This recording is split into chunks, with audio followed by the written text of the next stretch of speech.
رسول خدا نماز کے بعد صحابہ کے حلقے میں بیٹھے ہوئے تھے، ایک غریب اور ضرورت مند، ایک کتاب میں ہے لڑکھڑاتا ہوا آیا، کمزور بھی تھا، بھوکا بھی تھا، درد مند تھا، اور رسول خدا کی خدمت میں آ کے کہا یا رسول اللہ بھوکا ہوں، مجھے کھانا کھلا دیں، میرے بدن پر مناسب لباس ہے، لباس بھی پہنائے، واپسی کا کرایہ بھی دیں۔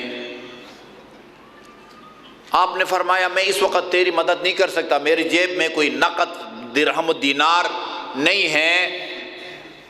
پہلی دفعہ زندگی میں رسول خدا نے یہ جملہ فرمایا، لیکن الدال علی الخیر کفاعلہ، کسی کار خیر کی رہنمائی، راستہ دکھانے والے کو بھی اتنا اجر ملتا ہے جتنا خود کار خیر انجام دینے والے کو ملتا ہے۔ میں خود تیری مدد نہیں کر سکتا، لیکن میں تمہیں ایسا دروازہ دکھاؤں گا جہاں سے تو خالی ہاتھ نہیں لوٹے گا۔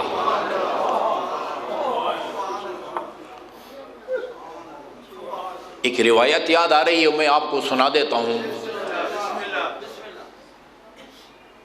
یہ اس کا نمونہ، مثال، جو کوئی کسی بندے خدا کی رہنمائی کرے کار خیر کے لیے اور وہ جا کے اس کار خیر کو انجام دے، جتنا اجر کار خیر انجام دینے والوں کو ملتا ہے اتنا ہی اجر وہ عالم دین یا مومن اس کو بھی ملتا ہے جس نے کار خیر کی آپ کو دعوت دی ہو۔ ٹھیک ہے، نواسئی پیغمبر نانا کی گود میں تھے، عمر نہیں لکھی روایت کے اندر، اتنے بڑے تھے کہ نانا سے باتیں بھی کرتے تھے، لیکن چھوٹے اتنے تھے کہ نانا کی گود میں تھے۔ اور ایک سوال کیا، یا جدہ، یہ نہیں کہا، نانا کر کے نہیں پکارا نانا کو، وہی لفظ استعمال کیا جو اللہ نے حسن اور حسین کے لیے استعمال کیا تھا۔ آئے مباہلہ میں اللہ نے کیا فرمایا تھا؟ فَقُلْ تَعَالُوا نَدْعُ أَبْنَاءَنَا وَأَبْنَاءَكُمْ، یہ نہیں فرمایا تھا اللہ تعالیٰ نے نحن ندعو اسباطنا یا احفادنا، ہم اپنے نواسوں کو بلائیں تم اپنے نواسوں کو بلائیں، نہیں، رسول خدا نے فرمایا، اللہ نے رسول خدا سے فرمایا یہ عیسائی جو آپ کی رسالت کو نہیں مانتے اور عیسیٰ کو اللہ کا بیٹا ماننے پر اصرار کرتے ہیں، ان سے کہو کہ کل تم اپنے بیٹوں کو بلاؤ، ہم اپنے بیٹوں کو بلائیں۔ جی دوسرے دن بیٹوں کی جگہ پر کس کو لے کے گئے؟ دونوں نواسوں کو لے کے گئے۔ یا ابتا، بابا، مال منظارک، جو آپ کی زیارت کرے خدا اس کو کتنا اجر و ثواب دے گا۔ حسین نے نانا سے پوچھا، نانا آپ کی جو زیارت کرے اس کو کتنا ثواب ملے گا؟ نانا نے اپنی زیارت کا بھی ثواب بیان کر دیا، علی کی زیارت کا بھی ثواب بیان کر دیا، حسن اور حسین کی زیارت کا بھی ثواب بیان کر دیا، زندگی میں چہرے کی زیارت کا بھی ثواب بیان کر دیا، شہادت کے بعد، رحلت کے بعد قبر کی زیارت کا بھی ثواب بیان کر دیا۔ فرمایا من زارنی حیا او میتا، جو مسلمان میری زیارت کرے میری زندگی میں یا میری رحلت کے بعد، اوزار اباک حیا او میتا، یا تیرے بابا کی زیارت کرے زندگی میں یا شہادت کے بعد، زندگی میں علی کی چہرے کی زیارت کرے، علی کی شہادت کے بعد نجف جا کے آپ کے قبر مطہر کی زیارت کرے، اوزار اخاک حیا او میتا، یا تیرے بھائی حسن مجتبیٰ کی زیارت کرے زندگی میں یا شہادت کے بعد، اوزارک حیا او میتا، یا تیری زیارت کرے شہادت کے بعد یا زندگی میں، کیا ملے گا اس کو؟ اس حدیث کو بیان سنتے ہوئے بھی کچھ مومنین سو رہے ہیں، ان کی بیداری کے لیے بآواز بلند صلوات، اللہم صلی علی محمد وآل محمد۔ جو میری زیارت کرے یا علی کی زیارت کرے، حسن کی زیارت کرے، حسین کی زیارت کرے، حقیق علیہ، ان زواروں کا میرے اوپر حق بنتا ہے۔ کیا حق بنتا ہے؟ ان اخلصہ من احوال یوم القیامہ، کہ میں قیامت کی سختیوں اور ہولناکیوں سے ان کو نجات دلاؤں۔ اس حدیث کا مطلب یہ ہے، اللہم صلی اللہ محمد،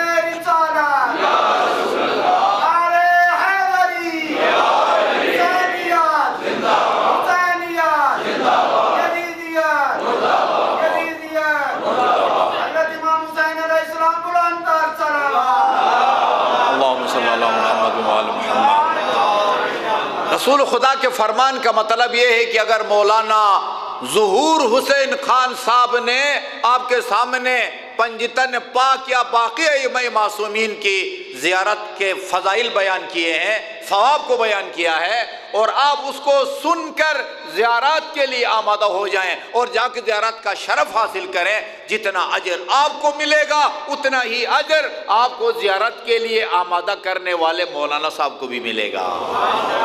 یہ روایت یہ کہتی ہے، الدال علی الخیر کفاعلہ۔ پھر بعد روایت کے مطابق بلال سے کہا کہ اس غریب کو، فقیر کو لے جا کے میری بیٹی فاطمہ کے حجرے کے دروازے پر چھوڑا۔ بعد روایت میں امیر المومنین سے کہا اس کو فاطمہ کے دروازے پر پہنچا کے آ جاؤ۔ جا کے دستک دی، خاتون جنت نے دروازہ کھولا، وہی سوال جو رسول خدا سے کیا تھا دہرایا۔ خاتون جنت نے پہلے مرحلے میں وہ ایک چمڑے کا فرش جس پر دونوں شہزادے آرام فرماتے تھے اس سائل کے حوالے کر دیا، لیکن وہ اس سے مطمئن نہیں ہوا۔ دختر پیغمبر، یہ میرے کس کام کا چمڑا؟ مجھے فوری طور پر کھانے کے لیے چاہیے، لباس چاہیے، واپسی کا کرایہ چاہیے۔ یہ ہے لن تنالوا البر حتی تنفقوا مما تحبون، ایثار، دوسروں کو اپنے اوپر ترجیح دینا۔ آپ کے مبارک بدن پر گلے میں ایک ہار تھا جو جناب حمزہ سید الشہداء کی بیٹی فاطمہ نے خاتون جنت کو بطور تحفہ دیا ہوا تھا۔ ان کا نام بھی فاطمہ تھا، حمزہ سید الشہداء، اسد اللہ و اسد رسولہ کہا جاتا ہے۔ احد میں جن کی قبر اور زیارت ہے، اتار کے سائل کے حوالے کر دیا۔ وہ سائل اس گردن بند یا ہار کو لے کے مارکیٹ میں کسی سونارے کے پاس یا زرگر کے پاس نہیں گیا، مسجد النبی جہاں رسول خدا بیٹھے ہوئے تھے آپ کی خدمت پہ پہنچا اور عرض کیا، یا رسول اللہ، آپ نے مجھے بیٹی کے پاس بھیجا تھا، آپ کی بیٹی نے مجھے اپنا گردن بند اتار کے دے دیا ہے۔ عمار بن یاسر بیٹھے ہوئے تھے، انہوں نے رسول خدا سے ایک بات پوچھی۔ میرا دل یہ کہتا ہے، دماغ یہ کہتا ہے کہ عمار نہیں چاہتا تھا کہ یہ خاتون جنت کے بدن مبارک سے مس کیا ہوا ہار کسی اور کے پاس رہے۔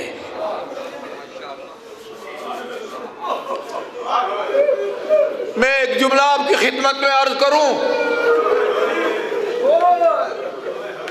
شام غریبان میں وہ جو قیامت صغریٰ برپا کی گئی،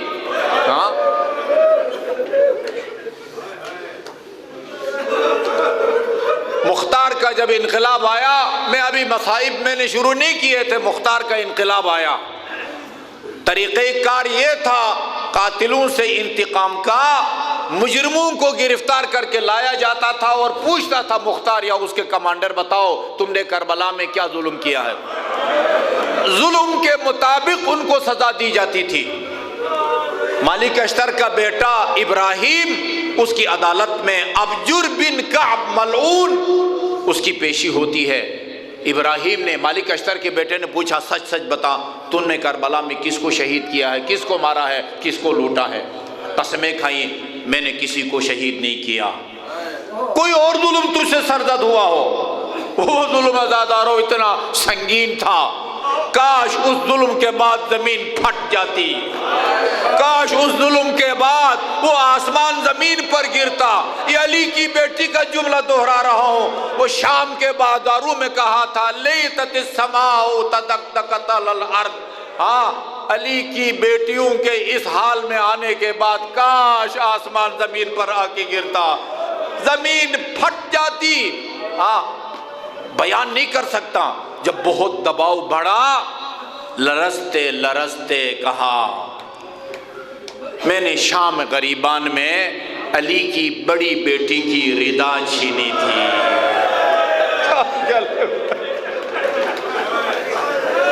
اور ظالم تو نے کیا کیا؟ اور کیا کیا؟ کہا ردا چھیننے کے بعد میں نے علی کی بیٹی کے کانوں میں جو بالیاں تھی ان کو اپنے ہاتھ میں لیا اور اس زور سے اپنی طرف کھینچا، یہ علی کی بیٹی کی بالیاں خون آلود بیٹیاں کانوں کو چھینتے ہوئے میرے ہاتھ میں آئے۔ اور عرض کیا میری آقازادی نے پھر کیا فرمایا؟ کہا فرمایا قطع اللہ یدے، خدا تیرے دونوں ہاتھ کاٹ ڈالے، وقطع اللہ رجلے، خدا تیرے پاؤں کاٹ ڈالے، وَأَحْرَقَكَ اللَّهُ بِنَارِ الدُّنْيَا قَبْرَ نَارِ الْآخِرَةِ، آتش جہنم سے پہلے خدا تجھے دنیا کی آگ میں جلا ڈالے، اور جس طرح تو نے مجھے حجاب سے اور پردے سے محفوظ کیا۔ یہ اسی ماں کی بیٹیاں تھی جس نے گردن بند اتار کے ساویل کے حوالے کر دیا۔ خدا کی قسم یہی اشقیاء اگر خیموں میں جا کے حسین کی بیٹیوں اور بہنوں سے کہتے جو زیورات تمہارے کانوں میں یا حلق میں یا گردن میں ہے اتار کے ہمارے حوالے کر دو، یہ دریغ نہ کرتی، واپس کر دیتی ہے۔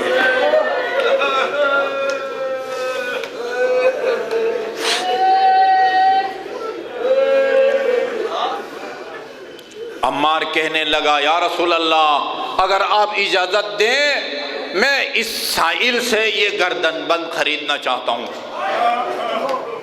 فرمایا عجیب جملہ فرمایا لو اشترک فیہ ثقلان ما عذبہم اللہ بالنار، یہ گردن بند اتنی باعظمت ہے اگر تمام دنیا کے انسان اور جنات اس گردن بند کی خریداری میں اپنا حصہ ڈالیں اس کی برکت سے سب کو اللہ تعالیٰ آتش جہنم سے نجات دے گا۔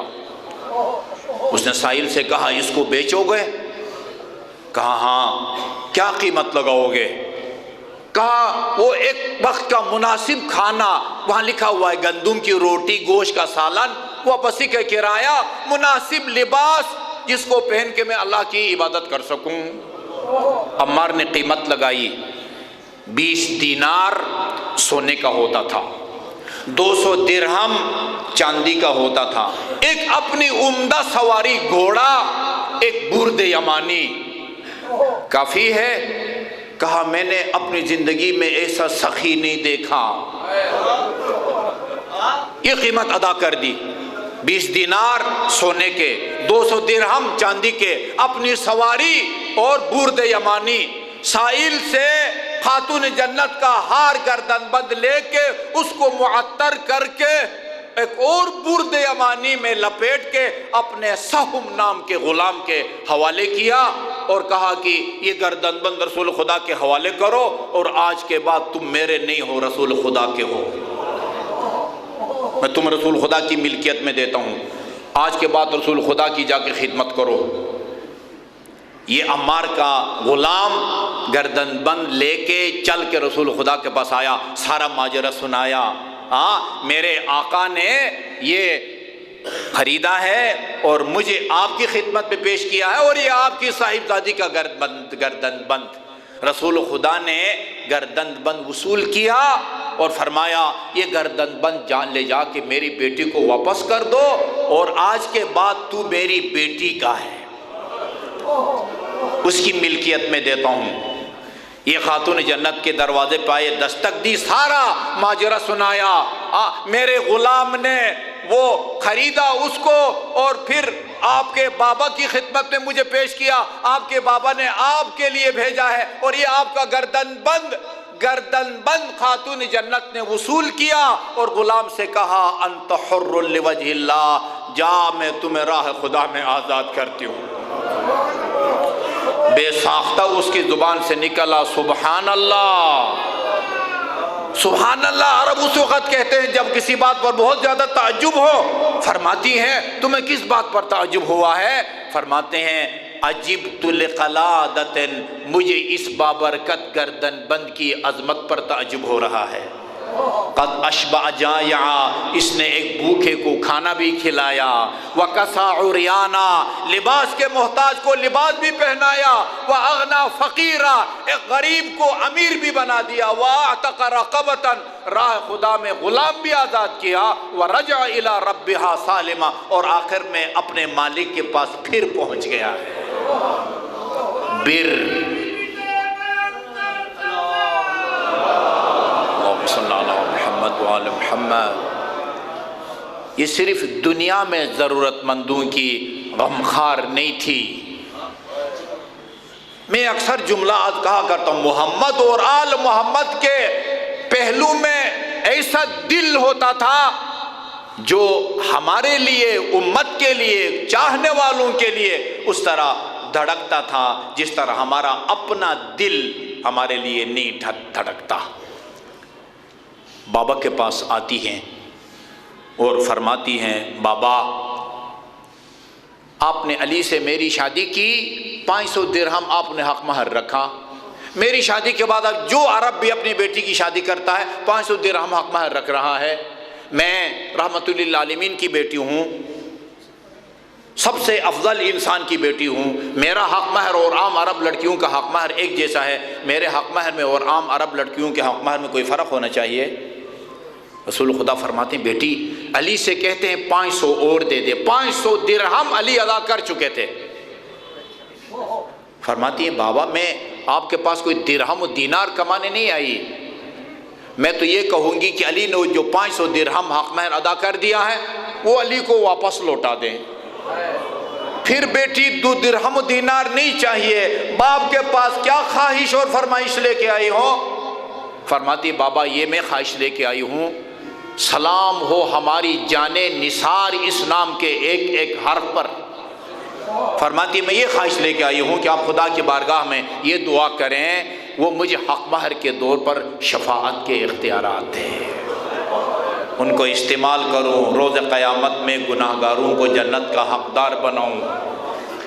جبرائیل امین شفاعت کے اختیارات لے کے رسول خدا کی خدمت میں پہنچے اور عرض کہ یا رسول اللہ، یہ اللہ کی طرف سے آپ کی بیٹی کے حق مہر کے طور پر ان کے لیے شفاعت کے اختیارات لے کے آئی ہوں۔ بی بی نے وصیت فرمائی، میں جب دنیا سے جانے لگوں ان اختیارات کو میرے کفن میں لپیٹ کے میرے ساتھ دفن کرو تاکہ روز قیامت اس سے استفادہ کروں۔ آپ کو یاد ہوگا، آپ نے اگر پروگرام دیکھا ہوگا یقیناً یاد ہوگا، آج سے 4-5 سال پہلے یہ جیو کے خلاف ایک پروپیگنڈا شروع ہوا تھا کہ وہاں سے کسی نے اہل بیت کی شان میں کوئی گستاخی کی تھی، اے آر وائی نے اس کو بہت اچھالا۔ اے آر وائی پر سپاہ صحابہ کے سرپرست اعلیٰ مولوی لدھیانوی آیا اور اس نے یہ روایت پڑھی جو ہماری کتابوں میں بھی ہے، اذا کان یوم القیامہ، جب قیامت کا دن ہوگا، منادی یعنی جبرائیل کی آواز آئے گی، یا اہل محشر، محشر والو، غضوا ابصارکم، اپنی آنکھوں کو بند کرو، وَنَكِّسُوا رُؤُوسَكُمْ، سروں کو بھی جھکاؤ، کیوں؟ کس کے احترام میں؟ فَإِنَّ فَاطِمَةَ بِنْتَ مُحَمَّدٍ تَجُوزُ عَلَى الصِّرَاطِ، ابھی تھوڑی دیر میں محمد مصطفیٰ کی بیٹی تشریف لا رہی ہیں، میدان محشر سے گزر کے پل صراط کو عبور کرنا چاہتی ہیں۔ دختر پیغمبر عزادارو تشریف لائیں گی، میدان محشر میں قدم رکھیں گی، ہماری روایات کہتی ہیں خالی ہاتھ نہیں ہوں گی، وَفِي يَدِهَا قَمِيصٌ مَخْضُوبٌ بِدَمِ الْحُسَيْنِ، ہاتھ میں مظلوم بیٹے کا خونالود کرتا بھی ہوگا، اور خدا کی بارگاہ میں فرمائیں گے، الہی انت العدل و انت الحکم، پالنے والے آج کی عدالت کا حاکم اور قاضی تو ہے، احکم بینی و بین قاتل ولدی، میرا فیصلہ اور میرے بیٹے کے قاتل کا فیصلہ تو خود فرمانا۔ اس کے بعد ایک اور دعا کریں گی، پالنے والے مجھے ان عزاداروں کی شفاعت کی اجازت دے جو دنیا میں میرے مظلوم کے مصائب کو یاد کر کے روتے رہے۔ یہ صادق آل محمد کا جملہ ہے۔ در جنت تک جائیں گی، 8 کے 8 جنت کے دروازے کھول دیے جائیں گے، لیکن دختر پیغمبر جنت میں داخل نہیں ہوگی، جنت کی طرف پش کر کے اور اہل محشر کی طرف کھڑی ہو جائیں گی۔ خدا کی طرف سے آواز آئے گی، یا ابنت حبیبی۔ کس احترام سے اللہ تعالیٰ پکار رہا ہے، اکرم علی اللہ، سب سے زیادہ خدا کے نزدیک مکرمہ اور معظمہ بی بی، اے میرے حبیب کی دختر نیک اختر، مالک لا تدخلین الجنہ، جنت میں کیوں نہیں جا رہی؟ کس کے انتظار میں کھڑی ہیں؟ فرماتی ہے، الہی اے میرے مالک، انی احب ان یعرف قدری فی مثل ھذا اليوم، فاطمہ چاہتی ہے آج کم از کم اہل محشر سمجھیں میرا تیری بارگاہ میں کیا مقام و منزلت ہے۔ صادق آل محمد نے فرمایا، تلتقط شیعتہا کما یلتقط الطیر الحب الجید من الردی، اس طرح اپنے پیروکاروں کو، چاہنے والوں کو اپنے ساتھ جنت میں لے کے جائیں گی جس طرح ایک پرندہ زمین سے دانوں کو اٹھاتا ہے۔ ہاں بس مجھے عرض کرنے دیں، بہت وقت لیا میں نے آپ کا، جس کی تکریم کے لیے آدم سے لے کر قیامت تک تمام انسان آنکھیں بند کرنے اور نظروں کو جھکانے کے پابند ہیں، یہ بی بی جب دربار میں گئی ہے اس کی تکریم اور تعظیم کا حق نہیں ادا ہوا۔ خدا رحمت کرے شیخ جعفر حلی، انہوں نے فرمایا، الواثبون لظلم آل محمد و محمد ملقا بلا تکفینی، ابھی تو فاطمہ کے شفیق باپ کو کفن بھی نہیں دیا گیا تھا، مگر مسلمان آل محمد پر ظلم و ستم کے لیے کمر بستہ ہو گئے۔ وَمُجَمِّعْ حَطَبٍ عَلَى الْبَيْتِ الَّذِي، اس گھر کے دروازے پر آگ اور لکڑیاں لے کے آئے۔ آج وہ اگر گھر اور گھرانہ نہ ہوتا، اسلام کا نام و نشان نہ ہوتا۔ وَالدَّاخِلِينَ عَلَى الْبَطُولَةِ بَيْتِهَا، عزاداروں یہ در و دیوار کا سانحہ یہ قیامت صغریٰ کا منظر پیش کرتا ہے، قیامت صغریٰ کا۔ وَالدَّاخِلِينَ عَلَى الْبَطُولَةِ بَيْتِهَا، بی بی کی اجازت کے بغیر گھر میں داخل ہوئے، گھر میں داخل ہوئے۔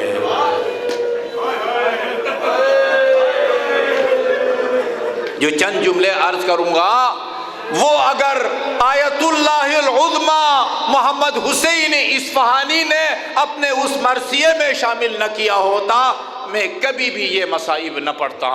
اس کی کتابوں کو سمجھ کے علماء فخر کرتے ہیں، وہ کہتے ہیں لست ادری خبر المسماری، وہ کہتے ہیں پرانے زمانے کے مطابق جو دروازہ بی بی کے اوپر گرایا گیا اس میں میخیں اور کیلیں تھی۔ لست ادری خبر المسماری سل صدرہا خزینۃ الاسراری، میں تمہیں نہیں بتا سکتا کہ اس میخ کا، کیل کا دختر پیغمبر پر کیا اثر ہوا، کتنی اذیت ہوئی۔ جاؤ اور اسرار الہی کا خزانہ یا خاتون جنت کے سینے سے پوچھو، وہ تمہیں بتائے گا ہاں اس نے کیا ظلم کیا۔ ہاں لیکن کثرت ذل لیس ینجبر الا بسمسام عزیز المختبر، ہاں وہ جو ٹوٹی ہوئی پسلی ہے اس کو کوئی نہیں جوڑ سکتا۔ لیس لکثرت ذل الا ینجبر، ہاں لیکن کثرت ذل لیس ینجبر، اس کو ایک چیز جوڑ سکتی ہے، وہ کیا؟ وہ قادر مطلق کا نمائندہ مہدی فاطمہ کی شمشیر اس کو جوڑ سکتی ہے، اور کوئی نہیں جوڑ سکتا۔ والقائدین امامہم بنجادہ، اپنے ہی امام کے، آپ کو پتہ چل گیا، ایک اندازہ لگائیں، دروازہ گرایا جاتا ہے، اس دروازے سے دونوں پہلو مجروبی ہو جاتے ہیں جی، اور اتنا زیادہ ظلم ہوتا ہے کہ وہ آقا جس کا نام زندگی میں دنیا میں آنے سے پہلے شہید کیا جاتا، محسن رکھا جاتا ہے، اس کو بھی شہید کیا جاتا ہے، تازیانے بھی لگائے جاتے ہیں جی، کتنی مجروح ہوگی، کتنی کمزور ہوگی۔ ہاں اس تمام کمزوری کے باوجود جب دیکھا کہ علی کو لے جایا جا رہا ہے، مجھے نہیں معلوم کس کے سہارے سے اٹھی اور فرمایا خلو ابن عمی، چھوڑے میرے چچزاد کو، چھوڑو میرے امام اول کو، رہا کر دو، اولا اکشف للدعاء راسی، ورنہ سبت دعا کے لیے میں سر کے بال کھولوں گی، وَأَكْشِفَ وَأَدْعُو لِلْإِلَٰهِ شَجُونِي، ہمیں خدا کی بارگاہ میں شکوہ کروں گی، گلہ کروں گی۔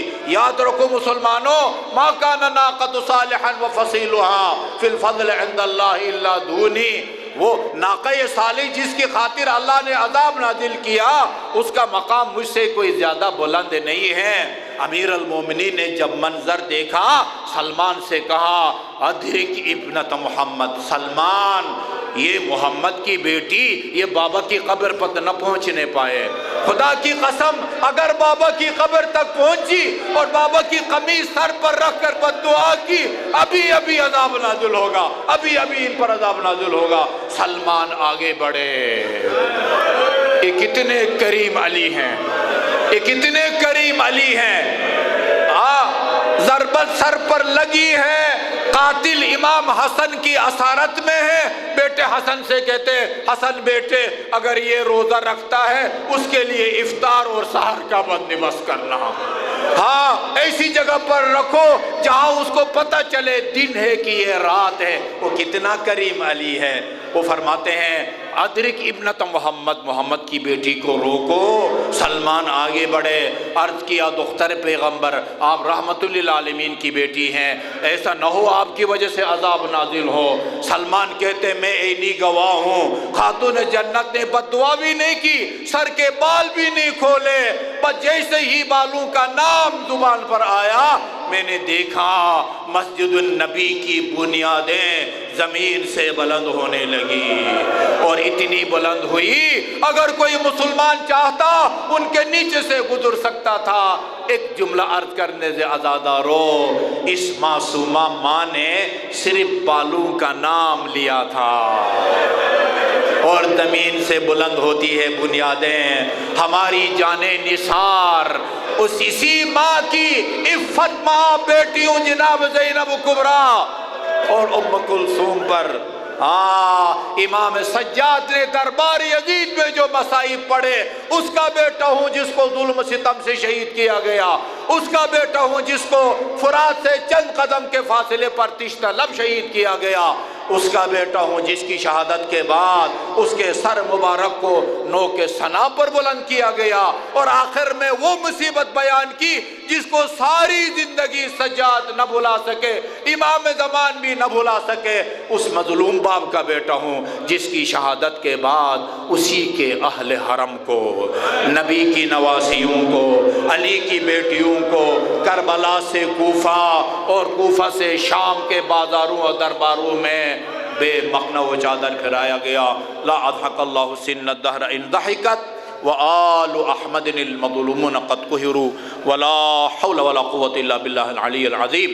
یا محمود بحق محمد ویا اعلی بحق علی ویا فاطر السماوات والارض بحق فاطمہ ویا محسن بحق الحسن ویا قدیم الحسن بحق الحسین واولادہ المعصومین۔ خدا بحق محمد وآل محمد جو مومنین مومنات پریشان حال ہیں، خصوصاً ہمارے ایک برادر عزیز عنایت حسین صاحب، ان کی پریشانیوں کو دور، مشکلات کو آسان فرما۔